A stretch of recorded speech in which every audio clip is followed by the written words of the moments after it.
Friends, આજે જે આ ફરાળી રેસીપી હું બનાવવા જઈ રહી છું ને એ તમે જુઓ, હું અંદર થાળીમાં ઠારી રહી છું તો તમને જોઈને ખ્યાલ આવે છે કે એકદમ ચીકણી કે લીસી નહીં, એકદમ ક્રન્ચી અને બહુ જ સરસ. અને ઠર્યા બાદ પણ જુઓ, જોઈને જ ખાવાનું મન થઈ જાય એવી અને બેલેન્સ સ્વીટ સાથે અને ઉપવાસમાં એકથી વધારે વાર ખવાય તેવી રેસીપી છે.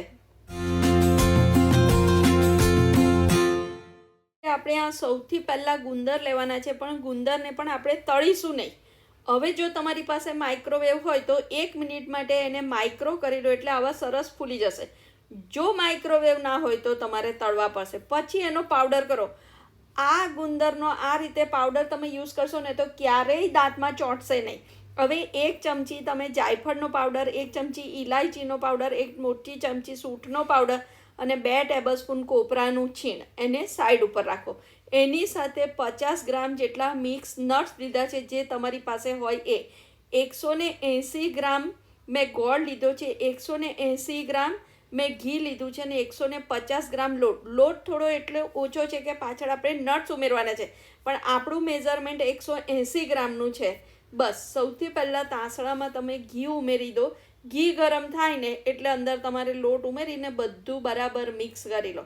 શરૂઆતમાં તમને એવું લાગશે કે ઘી ઓછું છે, લોટ બધું ઘી એબ્સોર્બ કરી લેશે, પણ ક્યાંય ચોંટશે નહીં. તમારે એને હલાવતા રહેવાનું છે ને ગેસની ફ્લેમ સ્લો રાખવાની છે, ઉતાવળ કરવાની નથી. લગભગ 15 મિનિટ જેવું થશે. બસ હવે જો એનો કલર ચેન્જ થઈ જાય, કલર ચેન્જ થઈ જાય ને એટલે અંદર તમારે નટ્સ નાખી દેવાના, એટલે નટ્સ પણ અંદર તળાય ને એની ક્રન્ચીનેસ પણ વધી જશે અને સેલ્ફ લાઈફ પણ વધી જશે. જો હવે મિક્સર કેટલું હલકું થઈ ગયું. પહેલાં તમને લાગતું હતું કે ઘી ઓછું છે, પણ થઈ ગયું ને કમ્પ્લીટ. હવે આપણે જે બધી વસ્તુ પાવડર કરીને રાખી હતી ને એ તમારે અંદર ઉમેરી દેવાની છે અને બધું જ બરાબર હલાવી લેવાનું છે. એ હલાવી લો એટલે અંદર 1 ચમચી જેટલું તમારે દૂધ, 1 ચમચી પહેલાં અને 1 ચમચી પછી, એટલે ટોટલ 2 નાની ચમચી તમારે દૂધ ઉમેરીને બધું બરાબર મિક્સ કરવાનું. એનાથી આ તમારી ગોળ પાપડી એકદમ દાણેદાર થઈ જશે. હવે આ ગોળ મેં છીણીને લીધો હતો એટલે જલ્દી અંદર ઓગળી જાય. તમારે ના હોય તો ચપ્પાથી સમારી લેવાનો. હવે બધું બરાબર મિક્સ કરી અને એક થાળી ગ્રીસ કરેલી હોય એમાં તમારે આ ઠારી દેવાનું. કેટલી ઇઝી મેથડ છે. તમને થશે આ 180 ગ્રામનું માપ કેવું છે, પણ મેં 200 ગ્રામની જે રાજગરાના લોટની હું કોથળી લાવી હતી ને એમાંથી થોડો મેં યુઝ કર્યો હતો અને પછી મેં વેઇટ કર્યું ને તો 150 ગ્રામ જેટલો લોટ વધ્યો હતો, એટલે મેં 180 ગ્રામનું માપ રાખ્યું છે. પણ તમે જે પણ લોટ, ઘી અને ગોળ એક સરખું લેવાનું. રાજગરાનો લોટ, ઘી અને ગોળ એક સરખા માપથી લેજો. બસ હવે આવી રીતે તમારે થાળીમાં ઠારી દેવાની છે. એની ઉપર મેં સૂકું કોપરું છીણીને રાખ્યું હતું અને ખસખસ અને નટ્સ એ બધું ભભરાઈ અને થોડુંક પ્રેસ કરી અને એને 10 મિનિટ સાઈડ ઉપર રાખો.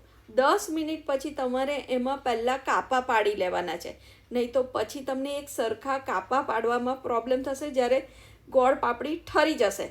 બસ આ કાપા પડી જાય ને પછી એને 1-8 કલાક આરામ કરવા દો. એ આરામ કરશે ને તો એકદમ હેલ્ધી ને સરસ થઈ જશે. ફ્રેન્ડ્સ, આ જે ગોળ પાપડી છે ને એ ઉપવાસમાં પણ ખવાય. જો તમે ઉપવાસમાં ગોળ ખાતા હોય તો આ ગોળ પાપડી તમે ઉપવાસમાં 1થી વધારે વાર ખાઈ શકશો, કારણ કે લોટ ફરાળી છે. બીજું કશું જ આપણે એવી વસ્તુ નથી ઉમેરી કે જે ઉપવાસમાં ના ખવાતી હોય. તો જો તમે મારી ગોળ પાપડી કેટલી સરસ થઈ છે ફ્રેન્ડ્સ. અને શિયાળામાં તમે વિચારો કે બીજો કોઈ પણ લોટ ખાઓ ને એના કરતાં રાજગરાનો લોટ ધી બેસ્ટ લોટ છે. અને તમે ગૂગલ સર્ચ કરીને પણ જોજો કે દરેક લોટ કરતાં રાજગરાનો લોટ ખાવામાં વધારે હેલ્ધી છે. તો જો તમે ઘઉંના લોટની સુખડી બનાવો ને એના કરતાં આ વખતે રાજગરાના લોટમાંથી ગોળ પાપડી બનાવજો, બહુ જ સરસ બનશે. ફ્રેન્ડ્સ, તમને રેસીપી ગમી હોય તો તમારા ફ્રેન્ડ સાથે શેર કરવાનું ના ભૂલતા અને મારી ચેનલને સબસ્ક્રાઈબ કરજો. Thank you.